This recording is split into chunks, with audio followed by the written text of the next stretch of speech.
प्रिय भावी प्रशासकों, स्वागत है आपका अपने चैनल जिज्ञासा आईएएस पर। अवधारणात्मक बातचीत के सिलसिले में जो वीडियो की श्रृंखला चल रही है उसी में हाजिर हूं मैं आज एक महत्वपूर्ण टॉपिक को लेकर के, और वो है कि संघात्मक शासन व्यवस्था किसे कहेंगे। तो आइए समझते हैं संघात्मक शासन व्यवस्था को।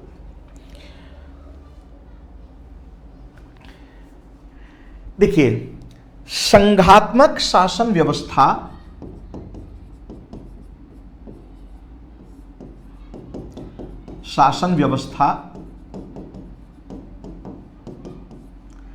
राज्य का एक नया स्वरूप है।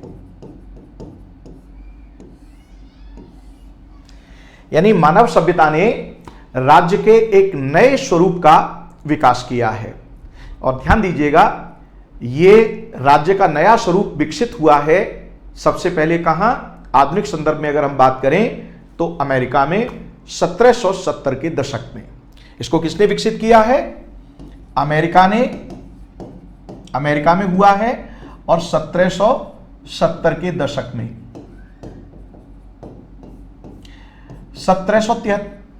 1777 में आप ले सकते हैं, एग्जैक्ट अगर फिगर लें तो 1777 हो गया, राइट।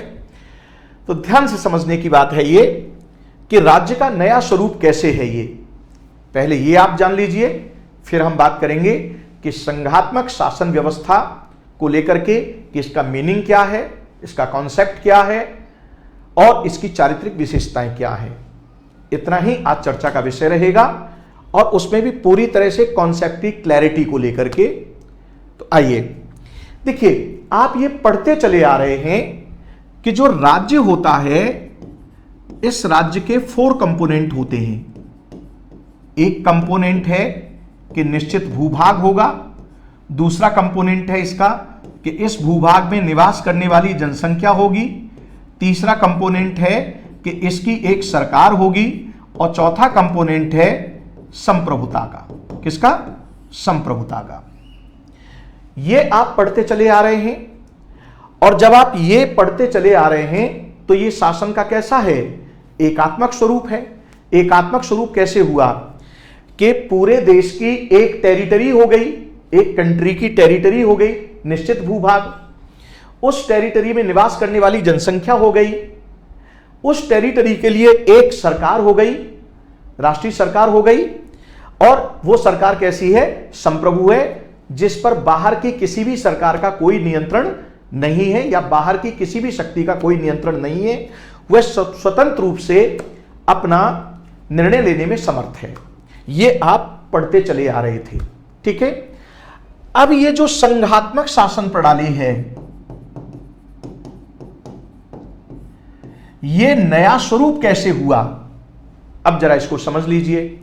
नया स्वरूप इसलिए हुआ कि यहां जो ये सरकार की बात हो रही है, तो यहां एक सरकार है, लेकिन इस संघात्मक स्वरूप में 2 लेवल की सरकार होती हैं, यानी 2 स्तर की सरकार। एक हो गई आपकी केंद्र सरकार, और दूसरी कौन हो गई? आपकी प्रांतीय सरकार, या आप क्षेत्रीय सरकार भी कह सकते हैं। ध्यान से समझिएगा, जो ये केंद्रीय सरकार है, ये कार्य करेगी, इसके कार्यकरण का जो क्षेत्राधिकार होगा, whole the territory of the country, यानी पूरे देश की जो भूभाग है उसके लिए कौन काम करेगी? ये केंद्र सरकार काम करेगी। तथा उस देश को के जो रीजनल क्षेत्र हैं, यानी उस देश को फिर रीजनल क्षेत्र में शासन के लिए विभाजन रहता है इसमें, राइट, क्षेत्रीय स्तर पर। तो क्षेत्रीय स्तर पर जो विभाजन हुआ है, उसके लिए जो सरकार होगी वो आपकी प्रांतीय सरकार होगी। अब ध्यान से आप समझिएगा। अब इसमें निश्चित भूभाग, तो निश्चित भूभाग में अगर हम बात करें तो संपूर्ण देश की अगर बात करेंगे तो संपूर्ण देश में कौन आएगी? केंद्र सरकार। और इस देश के अंदर ही जो रीजनल होंगे, यानी जो क्षेत्रीय स्तर होंगे, उसके लिए कौन हो गई? आपकी प्रांतीय सरकार हो गई। तो आप देख रहे हैं कि यहां पर भी आपको विभाजन करना पड़ा। अच्छा, अब ये जो जनसंख्या है, अब इसको भी आप लेंगे कि भाई इन्हें नागरिक, तो अब चूंकि राजनीतिक व्यवस्था है ये, और नागरिकता का कॉन्सेप्ट क्या है कि वो राज्य का सदस्य होना। तो अब ये जो जनसंख्या है, ये केंद्र सरकार में भी इसकी भागीदारी होगी और राज्य सरकार में भी इसकी भागीदारी होगी, राइट।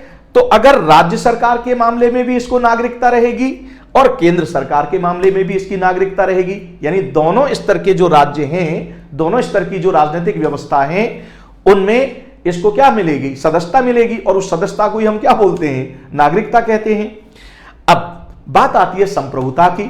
तो संप्रभुता की बात क्या रहेगी? तो अब देखिए भाई, आप अपने क्षेत्र में और आप अपने क्षेत्र में स्वतंत्र रूप से कार्य करेंगे, क्योंकि आपके बीच शक्तियों का क्या रहेगा?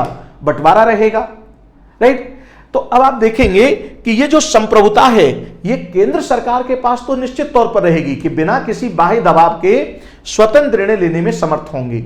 लेकिन अब बात करते हैं क्षेत्रीय सरकार की, राइट ना।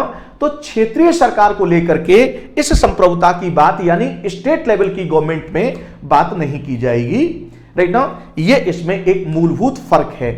फिर ये डिपेंड करता है कि हमने इस संघात्मक मॉडल को डिफरेंट कंट्री में किस तरीके से एडॉप्ट किया हुआ है, किस तरह के मॉडिफिकेशन के साथ इसको एडॉप्ट किया हुआ है। यह बात आपके लिए जानना जरूरी है, ठीक। अब यहां पर हमारे पास अगर संघात्मक मॉडल की हम बात करें तो हमारे पास एक आदर्श मॉडल है और वो मॉडल है अमेरिका का। तो अमेरिकी मॉडल को ध्यान में रखते हुए हम लोग बात करने जा रहे हैं।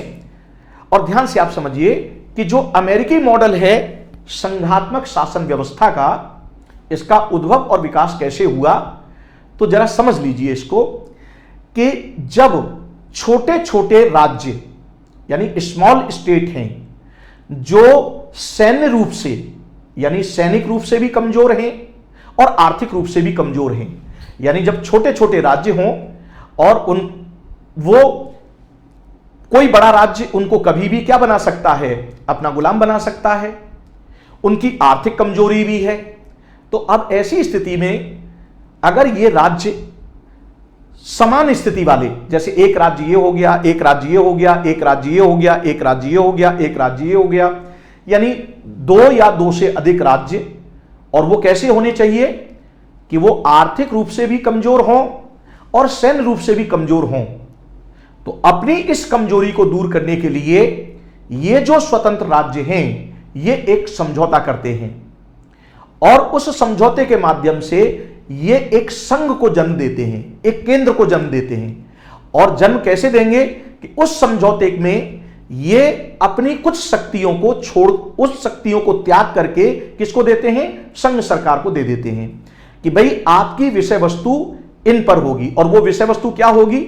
सामान्य तौर पर प्रतिरक्षा जैसे विषय होंगे, विदेशी मामले होंगे, संचार संपर्क जैसे मामले होंगे, करेंसी जैसे मुद्दे होंगे, यानी जो राष्ट्रीय महत्व की जो विषय वस्तु हैं, राइट ना, उन विषय वस्तुओं को की अधिकारता किसको दे दी जाती है? समझौते के माध्यम से उस केंद्र को। यानी ये जो छोटे छोटे प्रांत हैं, प्रांतीय सरकारें यानी राज्य अस्तित्व में थे, जो आपके सैन्य रूप से कमजोर हैं, आर्थिक रूप से कमजोर हैं, तो इन्होंने समझौते के माध्यम से किसको? केंद्र को जन्म दिया। तो केंद्र और राज्य के बीच फिर क्या हुआ? शक्ति का बंटवारा हुआ, राइट। तो इस तरह की जो ये शासन व्यवस्था है, इस शासन व्यवस्था को हम क्या कहेंगे? संघात्मक प्रणाली कहेंगे। तो संघात्मक प्रणाली के उद्भव की एक तो ये वजह हो गई।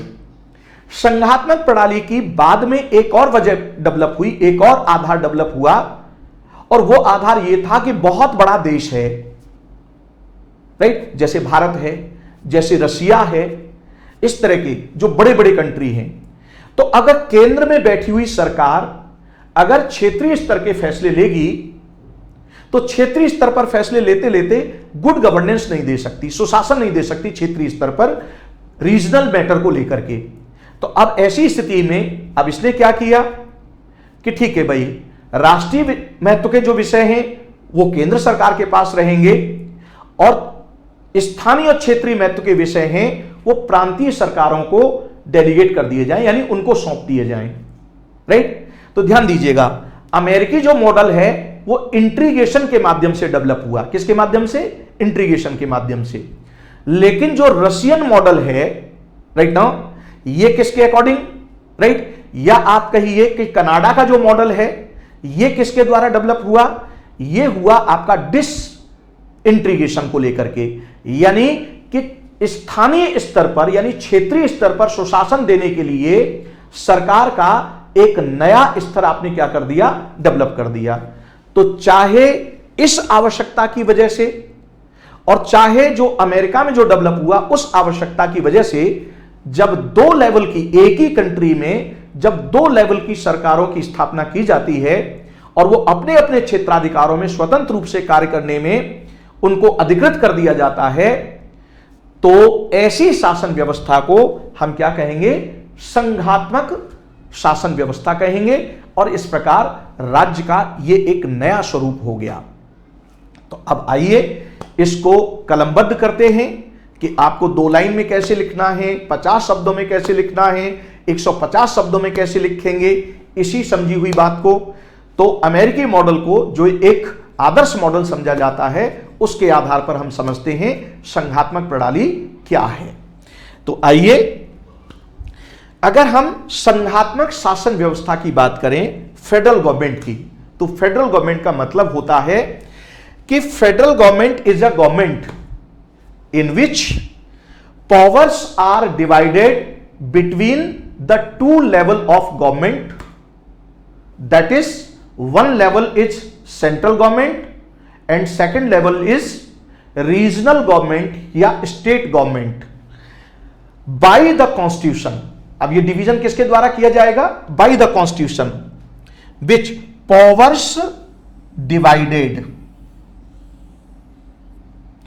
between central government and the state government by the constitution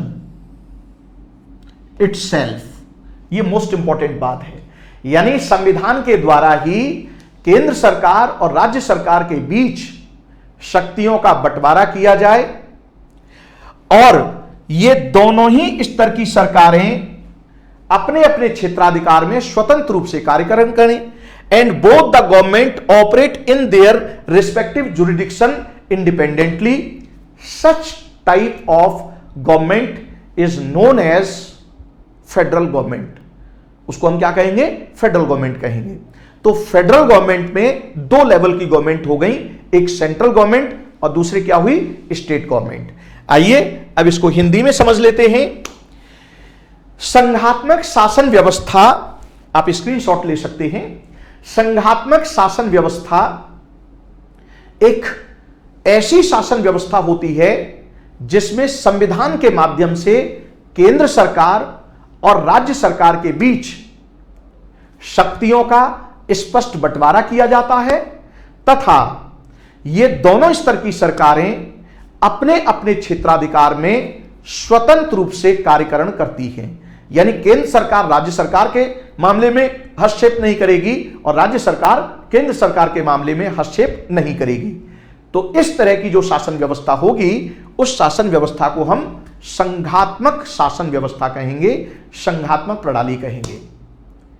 अब आइए, इतने से ही बात नहीं बनेगी, अब इसके कंपोनेंट को देख लेते हैं, इसकी चारित्रिक विशेषताओं को देख लेते हैं कि चारित्रिक विशेषताएं क्या होंगी। तो आइए, अब इस तरह का जो मॉडल है वो आपको कहां कहां देखने के लिए मिलेगा दुनिया में? तो सबसे पहले तो अमेरिका में डेवलप हुआ 1770 के दशक में, फिर आपके कनाडा में डेवलप हुआ 1860 के दशक में, ब्राजील में भी ये मॉडल मिल जाएगा, स्विट्जरलैंड में ये मॉडल मिल जाएगा, रूस में ये मॉडल मिल जाएगा, ऑस्ट्रेलिया में ये मॉडल मिल जाएगा। भारत की हमने बात नहीं की अभी, यहां क्यों नहीं की है उस पर हम लोग अलग से वीडियो लेकर के आएंगे, क्योंकि हम तो दुनिया में अनोखे हैं। यानी आधारतः हमने संघात्मक प्रणाली को अपनाया है लेकिन एकात्मक लक्षणों के साथ। तो हमारी अपनी एक अनोखी व्यवस्था है, उस अनोखी व्यवस्था पर अलग से बात करेंगे, इसलिए मैंने यहां पर भारत का उल्लेख नहीं किया है। तो आइए अब इसकी चारित्रिक विशेषताओं को समझते हैं कि संघात्मक प्रणाली की चारित्रिक विशेषताएं क्या होंगी। तो पहली चारित्रिक विशेषता तो इसमें यह है कि इसमें दो सरकारें होती हैं, यानी संघात्मक शासन व्यवस्था में दो स्तर की सरकारें होंगी, यानी ड्वेल पॉलिटी होगी, दोहरी राज व्यवस्था होगी, यानी एक राष्ट्रीय स्तर की राज व्यवस्था और एक क्षेत्रीय स्तर की राज व्यवस्था। और ध्यान से आप समझिए, ये जो दो राज व्यवस्थाएं हैं, यानी इसके अंदर अब देखिए, केंद्र सरकार तो आपकी संघात्मक प्रणाली में भी है और जो एकात्मक शासन व्यवस्था है उसमें भी सरकार रहती है, केंद्र सरकार तो। लेकिन बात यहां आ रही है किसकी? प्रांतीय सरकार की, यानी क्षेत्रीय सरकार की। तो जो एकात्मक प्रणाली होती है उसमें भी क्षेत्रीय सरकार होती है। जैसे आप देखेंगे मुगल काल में भी 15 प्रांत थे और बाद में 18 हो गए थे। अगर आप जाएंगे आपके मौर्यों के शासनकाल में, उस समय भी जो शासन व्यवस्था थी उसको 5 प्रांतों में विभाजित किया गया था, तो वहां पर भी प्रांतीय सरकार थी। लेकिन ध्यान रहे कि जो एकात्मक शासन व्यवस्था होती है उसमें प्रांतीय सरकार का जो सृजन है वो केंद्र सरकार करती है। लेकिन संघात्मक प्रणाली में ऐसा नहीं होता है। संघात्मक प्रणाली में प्रांतीय सरकार का जो सृजन है वो केंद्र सरकार द्वारा नहीं किया जाता है, बल्कि संविधान के माध्यम से किया जाता है। यानी केंद्र सरकार और राज्य सरकार दोनों ही अपनी शक्तियां किससे प्राप्त करती हैं? संविधान से प्राप्त करती हैं, जो शक्तियों का बंटवारा किया हुआ है। तो ध्यान से आप समझिए, संविधान द्वारा दो स्तर की सरकारों का निर्धारण किया जाता है। इसका यह पहला कैरेक्टर है संघात्मक शासन प्रणाली का। The constitution recognises the 2 level of government. 1 level, एक लेवल की सरकार क्या है? पूरे देश के लिए केंद्रीय सरकार होती है, यानी सेंट्रल गवर्नमेंट होगी जो पूरे कंट्री की टेरिटरी के लिए काम करेगी। The central government for the entire country. और दूसरे लेवल की सरकार क्या होगी? देश के अंदर छोटे छोटे भूभाग में क्षेत्रीय और स्थानीय महत्व के विषयों को ध्यान में रखते हुए, राइट नाउ देश के अंदर छोटे छोटे भूभाग के लिए प्रांतीय सरकारें कार्यरत होती हैं। ठीक, यानी ध्यान से आप समझिएगा, the state government for the each smaller territory with in the country. यानी पूरा कंट्री हो गया, उसके लिए राष्ट्रीय स्तर की सरकार हो गई, फिर उस कंट्री के अंदर क्या होंगी? रीजनल टेरिटरी होंगी। राइट नाउ क्या होंगी? Regional territory. तो रीजनल टेरिटरी में कौन कार्य करेगी? प्रांतीय सरकार कार्य करेगी। तो दो स्तर की सरकारें हैं। अब यहां पर इस बात को भी स्पष्ट करना जरूरी है प्रांतीय सरकार को लेकर के। तो संघात्मक शासन प्रणाली में यहां यह उल्लेखनीय है कि प्रांतीय सरकारें केंद्र सरकार की एजेंट नहीं होती हैं। प्रांतीय सरकारों का सृजन केंद्र सरकार द्वारा नहीं होता है। प्रांतीय सरकार का सृजन संविधान द्वारा होता है। यह बात आप नोट कर लीजिएगा, प्रीलिम्स में क्वेश्चन भी आता है। यानी केंद्र सरकार की एजेंट नहीं होती हैं और इनका सृजन केंद्र सरकार द्वारा नहीं किया जाता है, बल्कि इनका सृजन संविधान के द्वारा होता है। सेम बात इंग्लिश में है। इट इज रिमार्केबल पॉइंट कि the state government are not mere the agent of central government, they do not created by the central government but by the constitution। यानी प्रांतीय सरकार का सृजन है वो संविधान द्वारा होता है, न कि केंद्र सरकार द्वारा, और ये केंद्र सरकार की एजेंट नहीं होती हैं। ये है आपका पहला पॉइंट। अब आइए दूसरा कैरेक्टर क्या है इसका, सेकंड चारित्रिक विशेषता। पहली चारित्रिक विशेषता क्लियर हो गई, यानी 2 लेवल की राज व्यवस्था होती है, एक राष्ट्रीय लेवल की और एक रीजनल लेवल की। 2 स्तर की सरकारें हो गई और ये दोनों सरकारें संविधान द्वारा मान्यता प्राप्त होती हैं, यानी संविधान द्वारा इन्हें निर्धारित किया जाता है। अब आइए, जब केंद्र सरकार राज्य सरकार हो गई 2 लेवल की, तो जाहिर सी बात है कि यह बताना पड़ेगा कि केंद्र सरकार किन विषयों पर कार्य करेगी और उसका क्षेत्राधिकार क्या होगा, यानी टेरिटरी को लेकर के और विषय वस्तु को लेकर के यह क्लियर करना पड़ेगा।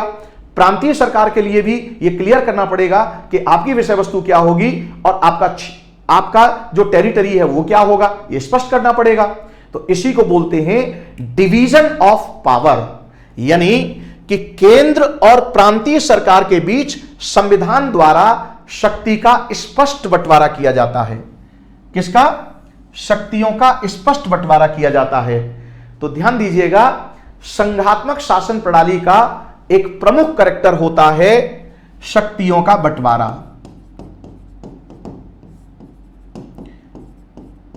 शक्तियों का बंटवारा, जिसको हम क्या कहेंगे? डिवीजन ऑफ पावर कहेंगे। क्या कहेंगे? Division of power. किसके बीच? केंद्र सरकार और प्रांतीय सरकार के बीच। Constitution distributes the powers between the two level of government, that is centre and state. इसी को क्या कहेंगे हम? डिवीजन ऑफ पावर कहेंगे। अब देखिए, सेपरेशन ऑफ पावर और डिवीजन ऑफ पावर में फर्क समझ लीजिए। डिवीजन ऑफ पावर केंद्र सरकार और राज्य सरकार के बीच की बात हो गई, और सेपरेशन ऑफ पावर एक ही सरकार में कार्यपालिका, विधायिका और न्यायपालिका के बीच शक्तियों के बंटवारे से है। समझ में आ गया आपको? यानी जब केंद्र और राज्य के बीच शक्तियों के बंटवारे की बात करेंगे तो वो हो गया डिवीजन ऑफ पावर, यानी ये संघात्मक कैरेक्टर हुआ। और जब कार्यपालिका और विधायिका के बीच, यानी सरकार के अंगों के बीच जब शक्तियों के बंटवारे की आप बात करेंगे, राइट ना, उसे कहेंगे हम सेपरेशन ऑफ पावर। और आपसे ये पूछा भी जाता है, प्रीलिम्स में क्वेश्चन भी आता है कि संघात्मक प्रणाली के कौन कौन से लक्षण हैं, तो उसमें दे दिया जाएगा कि सेपरेशन ऑफ पावर भी दिया होगा और डिवीजन ऑफ पावर भी दिया होगा। तो आपको क्या करना है कि डिवीजन ऑफ पावर तो इसका लक्षण है, लेकिन सेपरेशन ऑफ पावर इसका लक्षण नहीं है। सेपरेशन ऑफ पावर किसका लक्षण है? प्रेसिडेंशियल फॉर्म ऑफ गवर्नमेंट का। किसका? प्रेसिडेंशियल फॉर्म ऑफ गवर्नमेंट का। Are you getting the point? यहां तक समझने में कोई दिक्कत तो नहीं है? क्लैरिटी है? चलिए अब ध्यान से आप समझिए, संविधान द्वारा शक्तियों का बंटवारा कर दिया। अब जैसी बात है, जब शक्तियों का बंटवारा होगा तो यह मौखिक तो होगा नहीं, मौखिक की तो कोई वैधता होती नहीं है। जैसी बात है कि इसको लिखना पड़ेगा, और जब लिखना पड़ेगा तो उसको सुप्रीम मानना पड़ेगा कि भाई ये जो लिख दिया है ये सर्वोच्च है, दोनों लेवल की सरकार उसके अधीन होंगी। तो ध्यान से आप समझिए, संविधान सर्वोच्च होता है, और यहां एक और खास बात है कि यह संविधान लिखित भी होगा। क्या होगा? यह आपका संविधान लिखित भी होगा, और संविधान सर्वोच्च होता है। Constitution is supreme, right. और ध्यान से आप समझिए, दोनों सरकारें इस संविधान के क्या रहेंगी? अधीन रहेंगी। क्यों? क्योंकि शक्तियों का बंटवारा किया गया है। तो शक्तियों के बंटवारे को इंश्योर करने के लिए, सुनिश्चित करने के लिए आपको लिखित संविधान देना होगा, और वो संविधान क्या होगा? आपका सर्वोच्च होगा। ये आपका तीसरा कैरेक्टर हो गया संघात्मक शासन व्यवस्था का। अब आइए, इसका चौथा कैरेक्टर क्या होगा? अब जरा इसको समझ लीजिए कि जब भाई शक्तियों का आपने बंटवारा किया है और संविधान में आपने लिख दिया, लिखित संविधान हो गया, तो अब ऐसा ना हो कि इस बंटवारे को अभी तो हो गया, लेकिन बाद में जाकर के आपने चेंज कर दिया कि नहीं भाई प्रांत का ये होगा और केंद्र का ये होगा। तो ये चेंज करने की अगर आपको आवश्यकता है तो आप चेंज कर सकते हैं, लेकिन ये चेंज आसानी से नहीं होगा, यानी इसकी व्यापक स्वीकार्यता होनी चाहिए। इसलिए जो संघात्मक शासन प्रणाली में संविधान सर्वोच्च होता है, तो इसका एक और कैरेक्टर ये डेवलप होता है कि ये जो संविधान है, ये संविधान आपका कठोर होगा। क्या होगा? रिजिड कॉन्स्टिट्यूशन होगा। रिजिड कॉन्स्टिट्यूशन का मतलब यह हुआ कि संविधान में संशोधन करने की प्रक्रिया विशिष्ट होगी, और वो प्रक्रिया कठिन होगी, ताकि आसानी से केंद्र राज्य के बीच जो शक्तियों का बंटवारा किया गया है उसको आसानी से परिवर्तित न किया जा सके। यानी परिवर्तित जब किया जाए तो उसमें व्यापक स्वीकार्यता होनी चाहिए केंद्र और राज्य के बीच।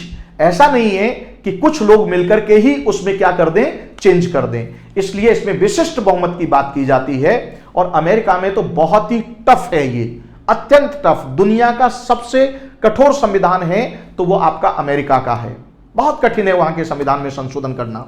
पॉइंट की क्लैरिटी है? Constitution is rigid, amendment procedure is specific and tough, so that division of power can not be changed easily. यानी आसानी से डिवीजन ऑफ पावर को चेंज न किया जा सके, इसलिए संविधान में संशोधन करने की जो प्रक्रिया है वो आपकी विशिष्ट होती है और कठिन होती है। तो यह कैरेक्टर किसका है? संघात्मक शासन प्रणाली का है। अब आइए, एक और इसका महत्वपूर्ण लक्षण क्या है संघात्मक प्रणाली का? महत्वपूर्ण लक्षण यह है कि इसकी स्वतंत्र न्यायपालिका होती है। इसमें इंडिपेंडेंट जुडिशरी। इंडिपेंडेंट जुडिशरी का मतलब क्या है कि ऐसी जुडिशरी जिस पर न तो केंद्र सरकार का नियंत्रण होगा और न ही प्रांत सरकार का नियंत्रण होगा, यानी दोनों स्तर की सरकार से यह स्वतंत्र होगी। ऐसा क्यों? ऐसा इसलिए ताकि संविधान की सर्वोच्चता को बनाए रखा जा सके। और संविधान में शक्ति का क्या किया गया है? बंटवारा किया गया है।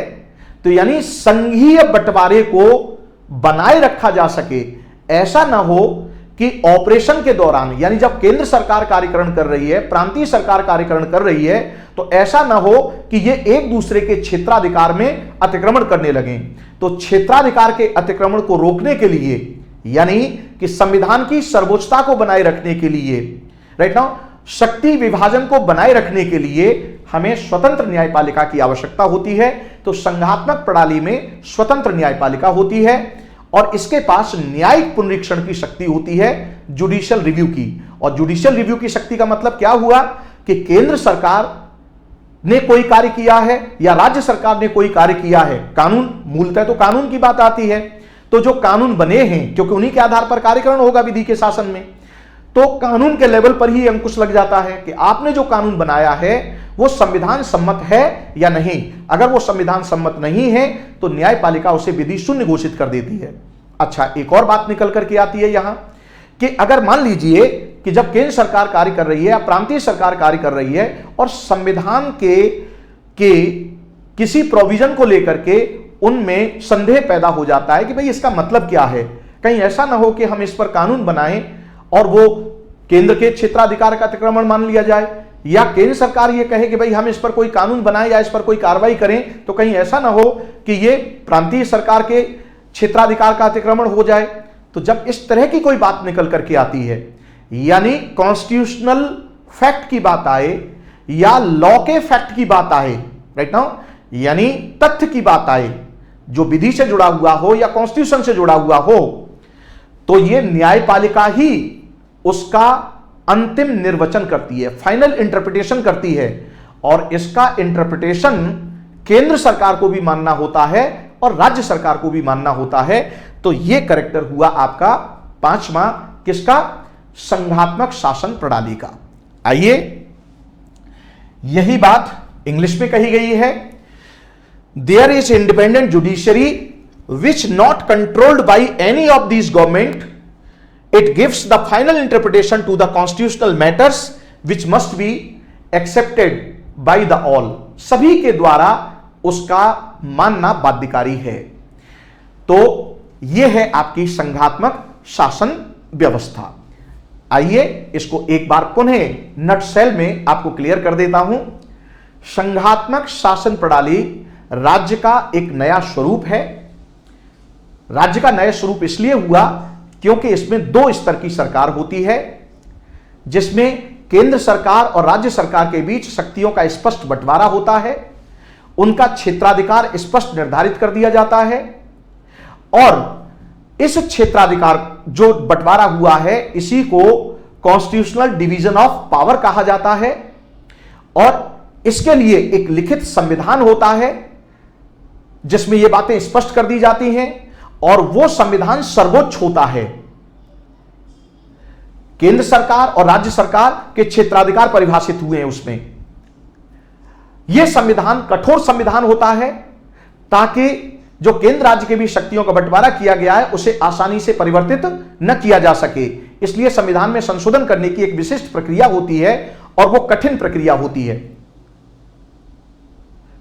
राज्य सरकारें केंद्र की एजेंट नहीं होती हैं, बल्कि उनका स्वतंत्र अस्तित्व होता है और वो अपने क्षेत्राधिकार में स्वतंत्र रूप से कार्यकरण करती हैं।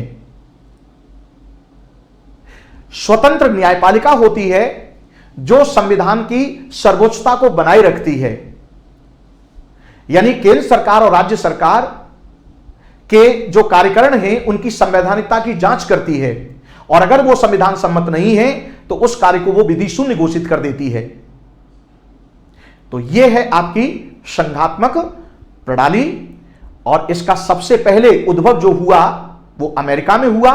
और अमेरिका में उद्भव हुआ तो उद्भव होने की वजह क्या थी कि छोटे छोटे प्रांत थे जो आर्थिक तौर पर कमजोर थे और सैन्य रूप से कमजोर थे। उन्होंने मिलकर के समझौते के माध्यम से इस संघात्मक प्रणाली को जन्म दिया, जबकि कनाडा में इससे भिन्न प्रक्रिया अपनाई गई कि एक बड़ा देश है तो क्षेत्रीय स्तर पर सुशासन देने के लिए प्रांतीय सरकार को इस तरह के क्षेत्राधिकार आवंटित कर दिए गए संविधान सम्मत। डिवीजन ऑफ पावर किसके माध्यम से? संविधान के माध्यम से। तो वो भी एक मॉडल डेवलप हुआ, और वो हुआ डिसइंटीग्रेशन के माध्यम से रसिया जैसे कंट्री में। और हमारे यहां पर भी क्या है, आपका ये जो मॉडल है वो फर्स्ट वाला नहीं, अमेरिका वाला नहीं, बल्कि कनाडा वाला जो मॉडल है उसको फॉलोअप अधिक किया गया है। तो इस पर मेरा अलग से वीडियो आएगा, उसमें मैं आपसे विस्तार से चर्चा करूंगा। आशा करता हूं कि संघात्मक शासन प्रणाली की अर्थ, अवधारणा और चारित्रिक विशेषताएं आपको समझ में आई होंगी। इसी तरह के अवधारणात्मक बातचीत के सिलसिले में वीडियो की श्रृंखला निरंतर जारी रहेगी, और इस तरह की अवधारणाएं मैं लेकर के आता रहूंगा आपके कॉन्सेप्ट की क्लैरिटी के लिए। आज यहीं पर मैं विराम देता हूं और आपसे विदा लेता हूं। तब तक के लिए जय हिंद।